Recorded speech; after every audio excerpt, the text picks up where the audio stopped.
France once claimed to be the guardian of Africa. Its influence stretched across the Sahel, from the gold mines of Mali to the oil ports of Gabon. French was the language of government.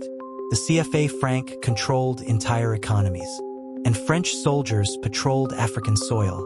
But today, that power is crumbling. One by one, African nations are cutting ties.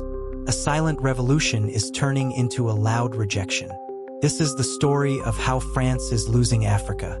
After the Berlin Conference of 1884, France carved up West and Central Africa, controlling countries like Senegal, Côte d'Ivoire, Chad, Gabon, Mali, and more. But even after independence in the 1960s, France never really left.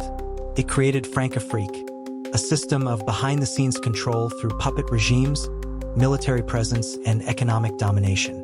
The CFA franc, used by 14 African countries, kept their economies tied to the French treasury.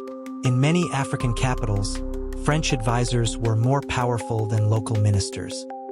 But the 21st century brought new winds. A younger, more educated generation started asking hard questions. Why are French companies profiting while Africans remain poor? Why are French troops still in our countries? Why are we still using a colonial currency? In 2020, protests erupted in Mali, demanding the exit of French forces. By 2021, Mali had expelled France's ambassador. In 2022, Burkina Faso followed. Then came Niger in 2023. 3 countries, 3 military coups, all rejecting French influence. This isn't just political, it's cultural. French language is being challenged in schools. RT France and France 24 are banned in several Sahel nations.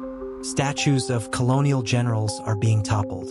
Even the CFA franc is being phased out in favor of a new West African currency, the ECO. And for the first time in decades, regional alliances like the Alliance of Sahel States are forming without French blessing. The fall of France in Africa is part of a larger awakening. Leaders like Ibrahim Traoré, Assimi Goïta, and Thomas Sankara, whose ideas live on, are inspiring a new generation. Their message is simple: Africa for Africans. They're forming regional defense pacts, negotiating directly with China, Russia, and Turkey, and asserting control over African resources. This is not about switching masters. It's about sovereignty, a clear break from the colonial order. France may still have embassies and companies in Africa, but the days of silent control are over. The youth are demanding new leaders, new narratives, and new systems. And while some elites cling to the old ways, the streets tell a different story. France is losing Africa, not because of war, but because of awakening, a shift in consciousness, a return to dignity. And the future? That will be written not in Paris, but in Ouagadougou, Bamako, and Niamey.